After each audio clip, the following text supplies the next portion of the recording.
Bismillahirrahmanirrahim. Assalamualaikum warahmatullahi wabarakatuh. Alhamdulillahi rabbil alamin. Wabihi nasta'in ala umuri dunya waddin. Wassalatu wassalamu ala ashrafil anbiya'i wal mursalin.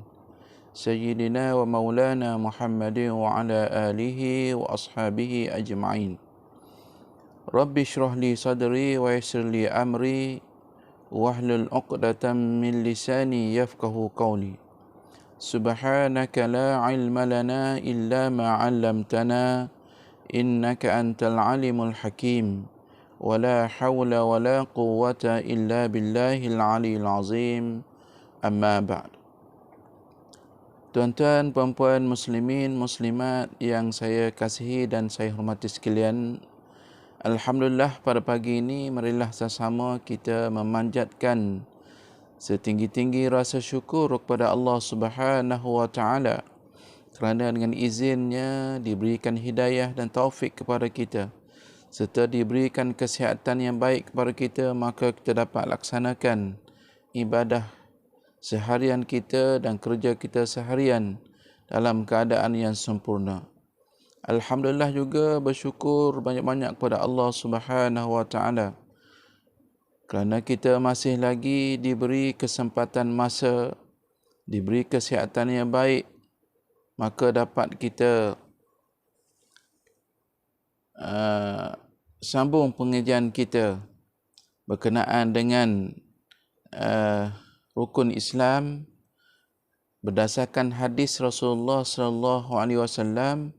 Hadis yang kedua daripada susunan Imam An-Nawawi dalam kitabnya, yakni Matan Arba'in, kitab Matan Arba'in, kitab hadis 40, susunan Imam An-Nawawi, hadis yang kedua, yakni ketika mana Rasulullah sallallahu alaihi wasallam didatangi oleh malaikat Jibril alaihissalam bertanyakan Rasulullah sallallahu alaihi wasallam berkenaan dengan Islam.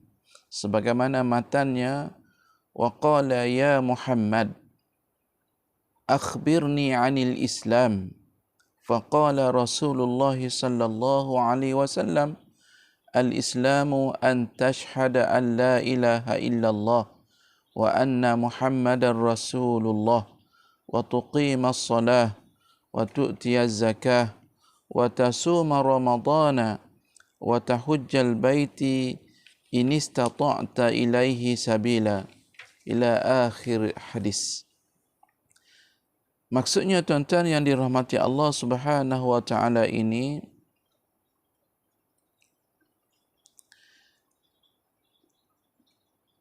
Jibril alaihissalam bertanyakan Nabi Muhammad sallallahu alaihi wasallam, wahai Muhammad, khabarkanlah kepada aku dari hal Islam. Maka Rasulullah sallallahu alaihi wasallam menjawab, Islam itu ialah bahawa engkau mengakui bahawa tiada Tuhan melainkan Allah dan bahawasanya Muhammad itu pesuruh Allah, dan engkau mendirikan sembahyang dan engkau keluarkan zakat dan engkau puasa bulan Ramadan dan engkau mengerjakan haji di Baitullah jika engkau sanggup pergi kepadanya. Baik, tuan-tuan rahmati Allah Subhanahu wa taala, sambungan hadis ini ada lagi, insya-Allah kita akan sambung lagi, cuma kita nak bincangkan pada hari ini, pada pagi ini berkenaan dengan rukun Islam. Rukun Islam yang pertama, yakni mengucap dua kalimah syahadah, kita telah bincangkan pada bab yang lalu. Pun begitu juga dengan rukun Islam yang kedua, yakni sembahyang, kita telah bincangkan pada bab yang lalu. Maka pada pagi ini kita akan sambung rukun Islam yang ketiga, yakni melaksanakan, menunaikan zakat. Baik, tuan-tuan yang rahmati Allah Subhanahu wa taala, Allah Subhanahu wa taala Tuhan yang Maha Pemurah dan Maha Penyayang kepada setiap hamba-Nya, khususnya orang-orang yang beriman kepada Allah Subhanahu wa taala berkenaan dengan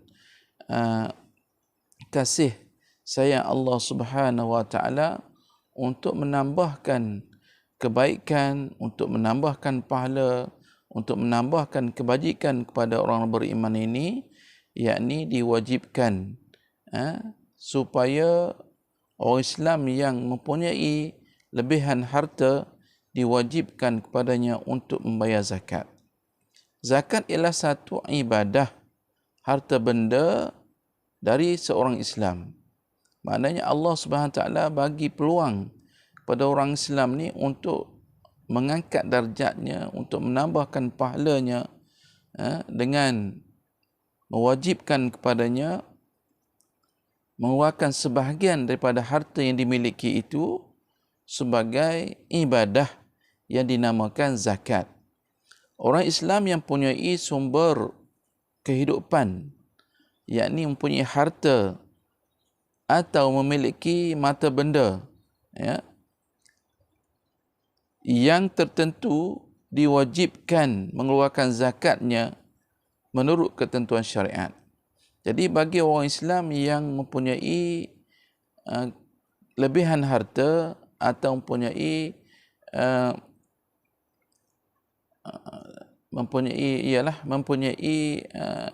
orang Islam yang kaya, maka diwajibkan ke atasnya untuk mengeluarkan zakat harta yang tertentu, yakni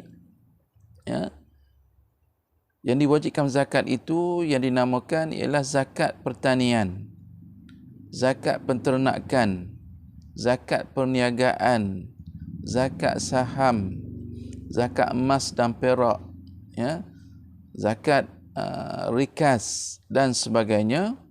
Maka apabila cukup haul dan cukup nisabnya, maka hendaklah dikeluarkan, diwajibkan ke atasnya untuk mengeluarkan zakat. Kepada siapa? Dikeluarkan kepada zakat ini kepada orang-orang yang layak, sebagaimana disebutkan oleh Allah Subhanahu wa taala. Ada 8 kategori asnaf, 8 kategori yang berhak menerima zakat, yakni innamal fuqara wal masakin wal 'amilina 'alaiha wal mu'allafatu qulubuhum wa fir riqab wal gharimin. Ini golongan sebahagiannya golongan yang layak menerima zakat daripada orang kaya. Siapa? Ini orang miskin, orang fakir, orang yang dalam keadaan berhutang, kemudian orang yang dijinakkan hatinya untuk Islam, kemudian orang yang ditugaskan oleh kerajaan untuk memungut zakat, yakni baitul mal. Baik, tuan-tuan rahmati Allah Subhanahu wa taala, apabila cukup haul dan nisabnya, jadi bagaimana kita nak kenal, bagaimana kita nak mengetahui adakah harta yang ada pada kita itu diwajibkan dikeluarkan zakat. Sebagai contoh, sekiranya kita ada simpanan wang di bank, mana kita kumpul semua akaun kita dan kita campurkan akaun tersebut, kita ambil jumlahnya, yakni kalau ikut kadar nisabnya, yakni 85 gram emas. 85 gram emas. Jadi kalau kita nilaikan dengan emas semasa, harga emas semasa hari ini, 1 gram lebih kurang dalam 200 lebih, 1 gram 200 lebih. Kalilah tuan-tuan, 200, katakanlah 270 kali dengan 85 gram. Berapa nilainya?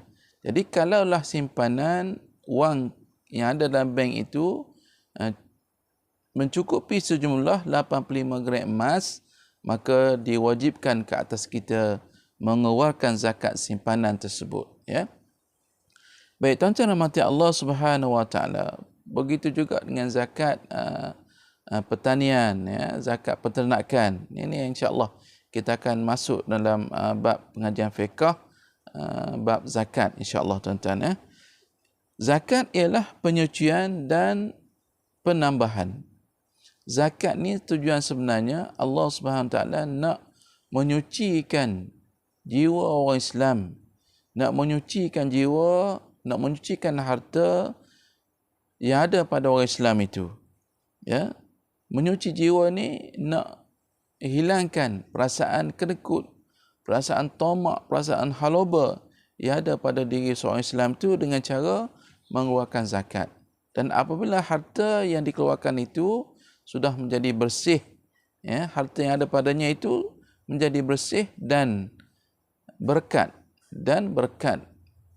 Maksud berkat ni ialah penambah, bertambah. Jadi sebab itu tuan-tuan, diwajibkan ke atas orang yang memiliki harta benda yang tertentu, ya.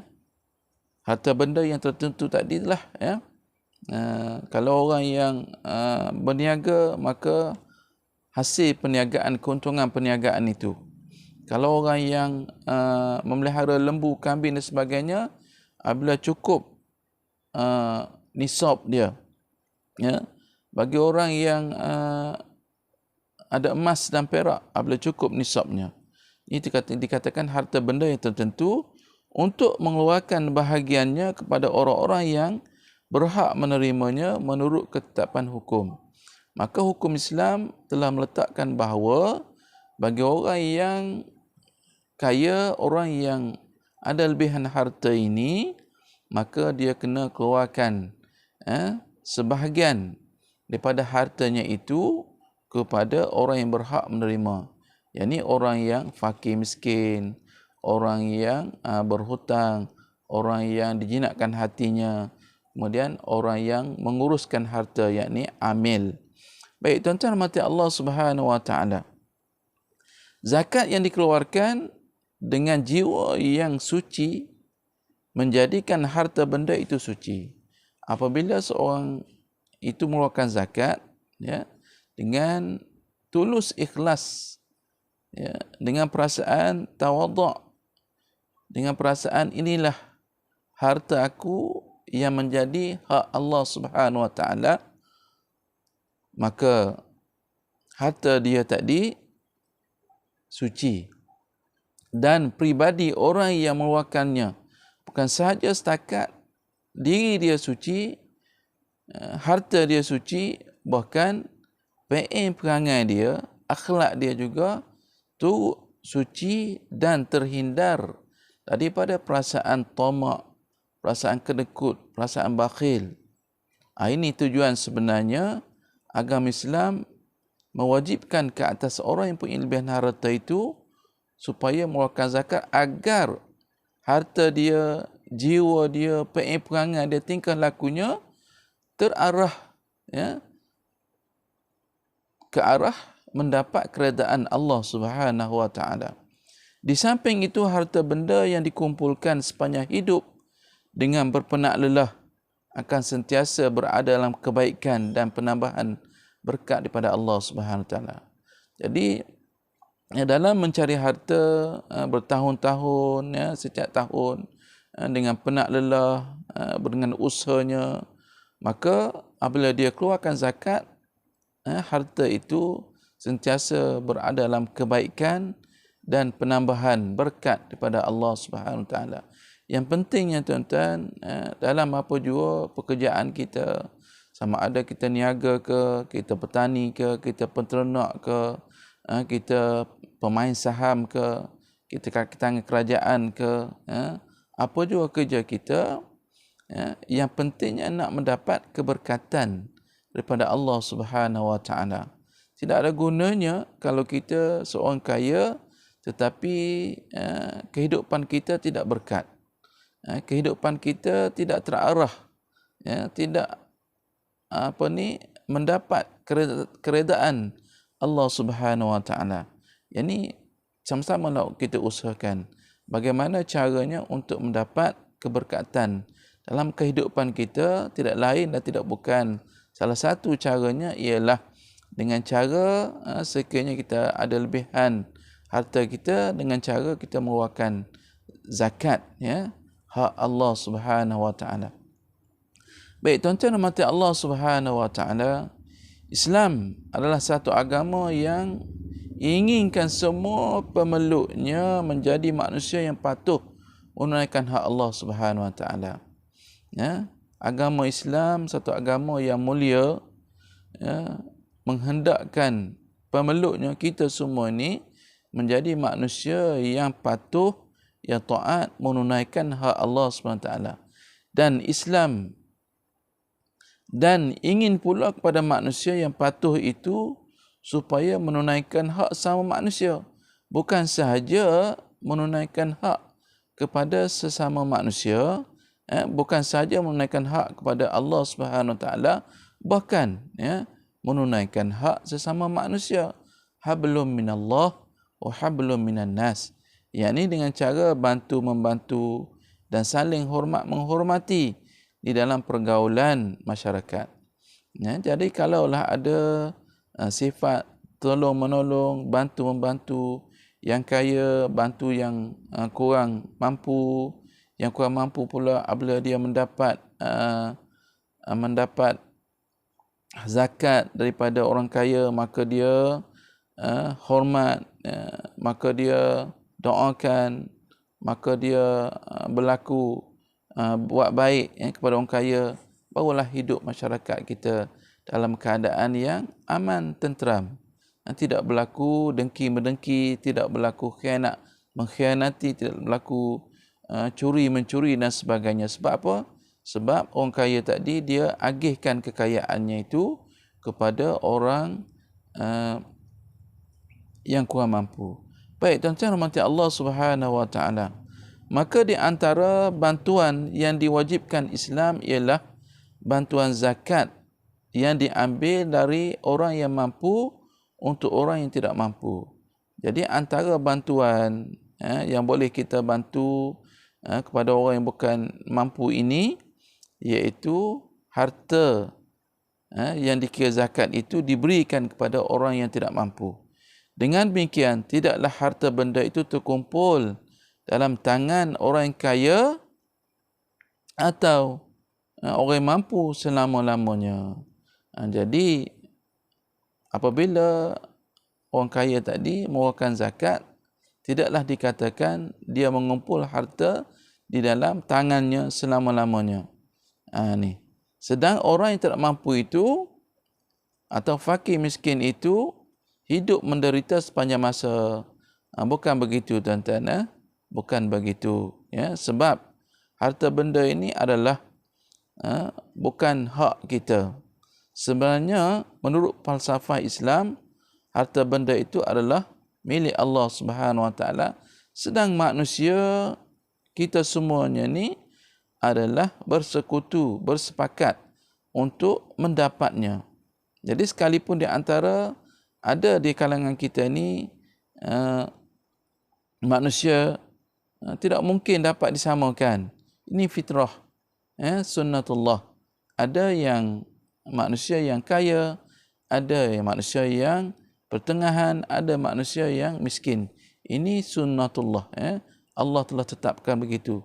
Yang kaya tadi menjadi tanggungjawab kepada dia terhadap orang yang kurang mampu ini dengan bantu-membantu. Sama ada dalam bentuk wang zakat ataupun pemberian dan sebagainya.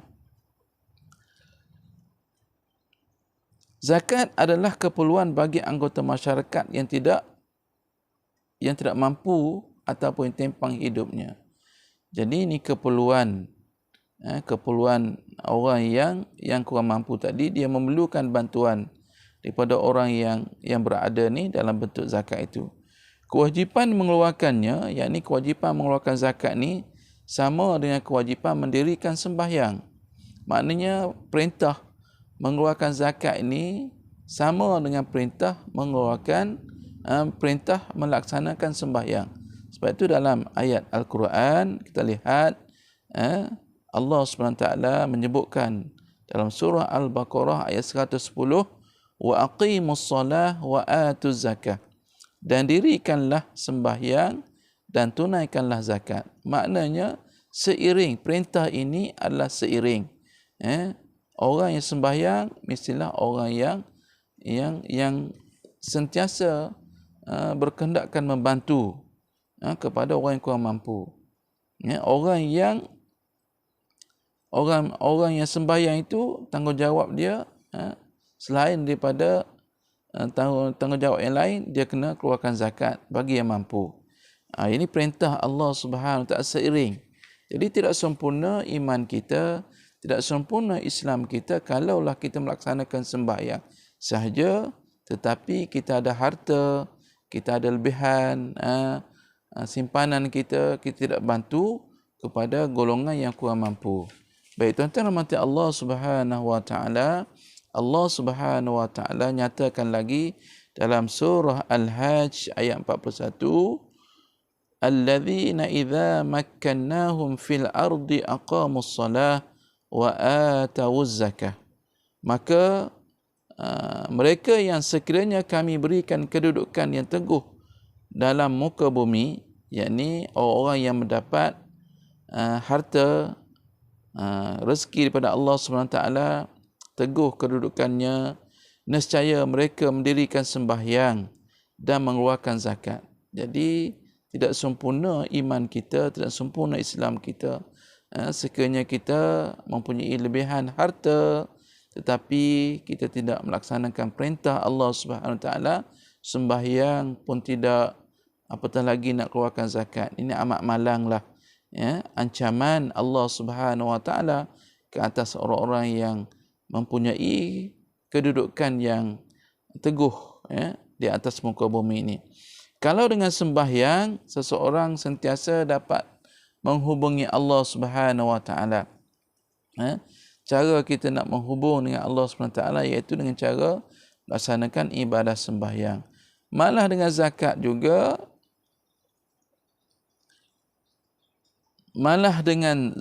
juga, seseorang itu dapat mempertalikan dengan hubungannya dengan masyarakat.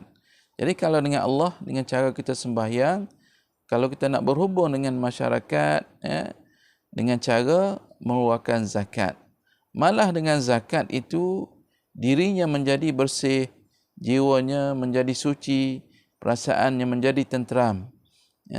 Orang yang keluar zakat ni bukan saja harta dia bersih, bahkan jiwanya juga tenteram, dirinya juga terarah, jiwanya menjadi suci, perasaan dia menjadi tenang, menjadi tenteram. Tidak ada yang ditakutinya kerana hatinya tidak dihinggapi oleh rasa loba. Tidak perlu takut, tidak perlu takut kepada miskin, tidak perlu takut kepada kurangnya harta dia. Bahkan dia rasa tenteram. Sebab apa? Sebab Allah jamin orang yang mengeluarkan zakat itu hartanya akan diberkati, hartanya akan bertambah. Firman Allah Subhanahu Wa Taala dalam surah At-Taubah ayat 112, khuz min amwalihim sadaqatan tutahhiruhum wa tuzakkihim biha. Ambillah dari harta mereka sedekah yang engkau bersihkan mereka dan sucikan mereka dengannya. Kemudian Allah berfirman lagi dalam surah Al-Ma'arij ayat 24 hingga 25, walladzina fi amwalihim haqqum ma'lum lis-sa'ili wal marhum. Dan pada harta-harta mereka ada hak yang maklum bagi orang yang meminta dan yang tidak mampu. Jadi inilah tuan-tuan perintah kepada Allah Subhanahu Wa Taala supaya mengambil daripada harta-harta orang kaya itu sedekah, zakat hartanya sebagai penyucian jiwanya, sebagai penyucian, sebagai pembersihan kepada jiwanya dan hartanya. Perintah Allah Subhanahu Wa Taala menyuruh mengambil harta-harta orang yang mengeluarkan harta orang yang mampu, kerana harta orang-orang itu menjadi hak orang-orang yang perlu sebagaimana ditegaskan di ayat tersebut adalah membuktikan bahawa harta bukanlah kepunyaan seorang secara mutlak. Ingat bagi orang yang kaya, bagi orang yang ada punya lebihan harta, harta yang ada dalam genggamannya, dalam miliknya itu bukanlah haknya secara mutlak. Bahkan Allah Subhanahu Wa Taala bagi pinjam kepadanya untuk menguruskan harta tersebut dengan cara yang betul. Jadi kalaulah tidak urus dengan cara betul, tidak mengeluarkan hak Allah Subhanahu Wa Taala, maka Allah berhak boleh mengambil bila-bila masa sahaja. Allah berhak menghilangkan harta itu dengan cara mudah saja, tidak mustahil bagi Allah Subhanahu Wa Taala. Tetapi harta adalah kepunyaan Allah. Tuan kitab menyatakan lagi, harta itu adalah kepunyaan Allah. Apabila sebut kepunyaan Allah, bila-bila masa saja Allah boleh tarik, dan bila-bila masa saja Allah boleh bagi. Yang ditetapkan pembahagiannya kepada orang-orang yang ia tentukan. Mana Allah tetapkan. Pembahagian harta itu kepada orang-orang yang ditentukan. Siapa? Orang fakir, orang miskin, orang yang berhak menerima zakat tadi yang dikatakan 8 kategori itu, itulah yang telah ditentukan oleh Allah Subhanahu Wa Taala dengan kadar pembahagiannya, iaitu sejumlah 85 gram emas. Dan barang siapa enggan mengeluarkannya, bagi orang yang kedekut, orang yang enggan, orang yang sombong ni, tak nak keluarkan harta yang menjadi milik Allah SWT, diberi pinjam kepadanya sahaja, itu wajiblah diambil daripadanya secara paksa. Jadi pemerintah menjadi tanggungjawab kepadanya untuk mengambil dengan cara paksa. Maksudnya yang pertama pergi minta, dia buat tak tahu je. Yang kedua hantar surat peringatan supaya keluarkan zakat, dia buat tak tahu. Ketiga, maknanya peringkat ketiga, kerajaan ataupun orang yang berautoriti, yang beri kuasa, boleh berhak mengambil hartanya dengan cara paksa. Sebagaimana pernah berlaku zaman pemerintahan Sayyidina Abu Bakar, apabila ada segolongan orang Arab yang tidak mahu mengeluarkan zakat sebaik saja Rasulullah wafat. Semasa Rasulullah hidup, orang-orang ini terus sentiasa mengeluarkan zakat apabila diminta. Zakat mereka ni zakat penternakan, kambing, kibas, unta dan sebagainya. Setelah Rasulullah wafat, maka tampuk pemerintahan diambil oleh Sayyidina Abu Bakar radhiyallahu anhu. Lalu apabila cukup tempoh haulnya, cukup setahunnya, maka Abu Bakar, Sayyidina Abu Bakar minta supaya orang yang ada lebihan harta ini mengeluarkan zakat. Maka mereka ni enggan. Lalu Sayyidina Abu Bakar menyebutkan dalam kata-katanya, wallahi la uqatilunna man farraqa baina as-salati waz zakah. Demi Allah, sesungguhnya aku akan memerangi mereka yang membeza-bezakan antara sembahyang dan zakat. Maknanya orang yang enggan mengeluarkan zakat ni dan membezakan, maknanya mengasingkan hukum zakat dan hukum sembahyang ni, maka akan diperangi oleh Sayyidina Abu Bakar. Fa inna zakata haqqul mal. Kerana sesungguhnya zakat itu hak harta. Wallahi, demi Allah, lau mana'uni inaqan kanu yu'addunaha li Rasulillah sallallahu alaihi wasallam laqataltuhum ala man'i. Sayyidina Abu Bakar kata lagi, kalaulah mereka menegah aku daripada memberi zakat kambing betina yang pernah mereka tunaikan kepada Rasulullah sallallahu alaihi wasallam, nescaya aku memerangi mereka kerana tegahannya itu. Jadi kalaulah orang Arab ini enggan mengeluarkan zakat kambing, seekor kambing betina, apabila cukup, dia ada jumlah zakat kambing ini, apabila cukup nisab dia, maka Abu Bakar akan memerangi mereka. Orang yang mengeluarkan zakat bererti orang yang membelanjakan hartanya untuk masalah dirinya dan masalah orang lain. Ini baiknya lebihnya orang kaya berbanding dengan orang miskin ini. Orang kaya ni dia dapat belanjakan hartanya untuk masalah dirinya dan juga masalah orang lain. Masalah diri dia apa? Dia boleh menyucikan hartanya, dia boleh menyucikan jiwanya, diri dia, sifat dia, kelakuan dia daripada sifat tamak halaba, dan dia boleh memberi manfaat kepada orang lain dengan bantu orang miskin.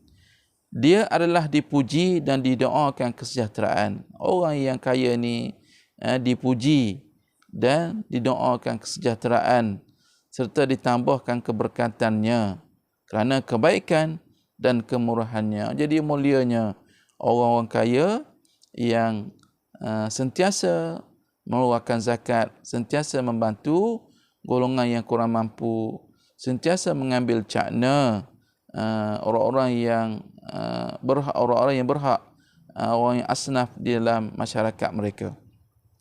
Sebagaimana Nabi sallallahu alaihi wasallam bersabda, "Ma min yaumin yusbihul ibadu fihi illa wa malakani yanzilani fayaqulu ahaduhuma Allahumma a'ti munfiqan khalafan wa yaqulu al-akhar Allahumma a'ti mumsikan talafan." Tidak ada satu hari yang berpagi-pagi padanya oleh hamba-hamba melainkan ada dua malaikat yang turun kepadanya. Mana setiap pagi ni tuan-tuan, di kalangan kita, Rasulullah kata ada dua malaikat yang turun yang berdoakan kepada kita.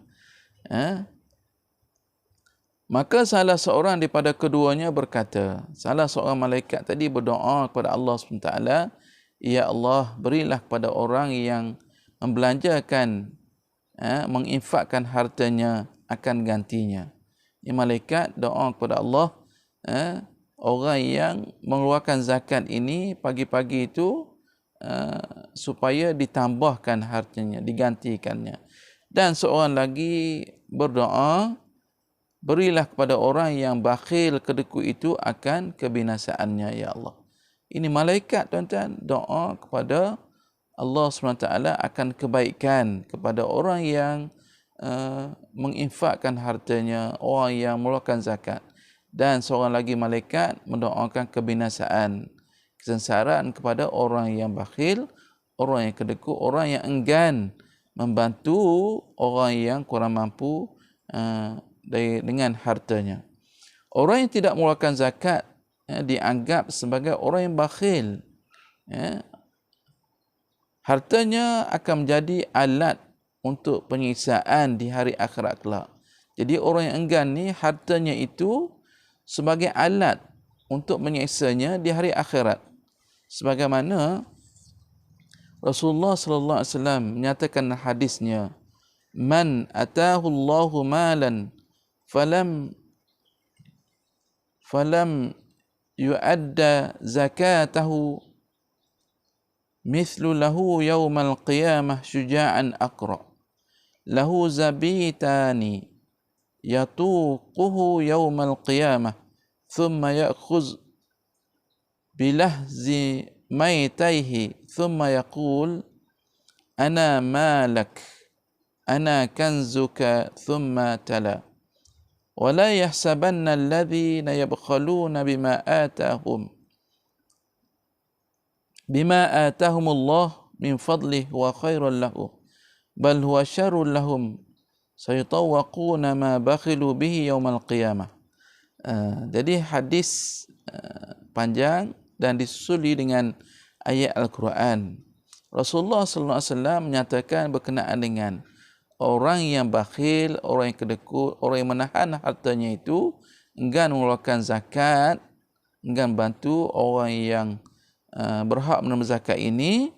Nabi kata barang siapa yang diberikan Allah harta, yang orang yang kaya lah, kemudian ia tidak mengeluarkan zakat, dia kedekut dan ia bakhil, akan dirupakan baginya pada hari kiamat seekor ular yang botak kepala.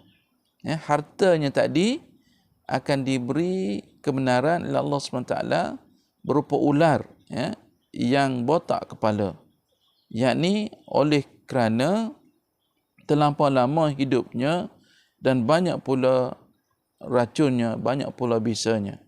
Lagi mempunyai 2 tumpuk hitam di atas 2 matanya yang membelitkannya pada hari kiamat. Yakni ular tadi yang membelit tuannya. Harta yang ada pada orang kaya tadi, Allah jadikan sebagai ular yang membelit tuannya pada hari kiamat. Kemudian dia menyentuh dengan 2 belah mulutnya seraya berkata, dia gigit orang enggan makan zakat ni, lalu dia berkata, aku ini harta engkau. Ular tu kata, aku ni harta engkau, aku ini perbendaharaan engkau. Kemudian Rasulullah membaca ayat tersebut, iaitu wala yahsabanna alladhina bakhaluna bima atahumullah ila akhir ayat, yakni surah Al-Imran ayat 180 itu bermaksud, dan janganlah orang-orang yang bakhil dengan apa yang Allah telah berikan kepada mereka dari kelebihannya itu menyangka bahawa iaitu baik bagi mereka, bahkan iaitu jahat bagi mereka, akan digantungkan di leher mereka apa yang mereka bakhilkan dengan dia pada hari kiamat. Ini Allah SWT nyatakan bahawa tuan-tuan, harta yang ada pada kita itu janganlah kita menyangkakan bahawa milik mutlak kita. Milik mutlak kita. Janganlah kita menyangkakan bahawa harta itu yang diberikan Allah Subhanahu Wa Taala kepada kita itu, kita bakhil, kita kedekut, kita katakan ia milik genggaman kita. Jadi sekiranya kita menyangka demikian, maka balasannya amat buruk di sisi Allah Subhanahu Wa Taala dan digantungkan pada lehernya mereka itu dengan api pada hari kiamat nanti. Baik tuan-tuan rahmati Allah Subhanahu Wa Taala, dalam tazkirah ringkas ini secara online ini, kita tidak dapat, musim pandemik ini kita tidak dibenarkan untuk kita berkuliah di masjid, berkuliah di madrasah maupun surau, maka hendaklah kita gantikan dengan cara online ataupun rakaman. Jadi dalam tazkirah ini tuan-tuan, zakat merupakan rukun Islam yang ketiga yang Allah wajibkan ke atas kita, sama wajib dengan perintah sembahyang. Oleh demikian, sekiranya kita orang yang mempunyai lebihan harta, apabila cukup tempoh setahun harta kita itu kita anggarkan dengan nilai emas semasa, yakni 85 gram emas, kalilah dengan ringgit Malaysia, dan sekiranya mencukupi nilainya tersebut, maka hendaklah kita keluarkan zakat sebanyak 2.5% ataupun 1/40 daripada harta yang ada pada kita itu kepada orang-orang yang berhak menerima harta tersebut. Moga-moga dengan kita melaksanakan hak Allah Subhanahu Wa Taala, maka Allah tambahkan lagi, Allah akan bersihkan jiwa kita, Allah akan arahkan kehidupan kita, tingkah laku kita ke arah sentiasa mendapat keredaan Allah Subhanahu Wa Taala dengan asbab kita membantu fakir miskin, kita membantu orang yang kurang mampu, dan jadikanlah amalan bantu-bantu kepada orang yang memerlukan ini amalan harian kita. Walaupun kita mempunyai harta yang tidak mampu, tidak sampai kepada had mengeluarkan zakat, maka kita bantulah sekadar yang kita mampu pada orang-orang yang orang yang berhak, orang yang kurang mampu ini, terutamanya musim-musim pandemik COVID-19 ini yang rata-rata menunjukkan hilangnya pendapatan, mereka yang hilang kerja dan sebagainya. Susah tuan-tuan. Maka kita yang ada harta ini mampulah sekadar yang kita mampu. Mudah-mudahan Allah sentiasa menambahkan penambahan harta kita, menambahkan keberkatan kita, menambahkan kebaikan, kesihatan, dan menghindarkan diri kita daripada wabak penyakit COVID-19. Yang dikatakan wabak yang sangat bahaya ini. Mudah-mudahan dalam tazkirah cara online yang ringkas ini, kita sama-sama mohon kepada Allah SWT agar kita sentiasa diberkati oleh Allah Subhanahu Wa Taala, diri kita, anak isteri kita, keluarga kita, dan masyarakat seluruh amnya. Amin ya rabbal alamin. Yang baik daripada Allah Subhanahu Wa Taala, yang lemah kejahilan diri saya, aqul qouli hadza wa astaghfirullahal azim li wa lakum. Wassalamualaikum warahmatullahi wabarakatuh.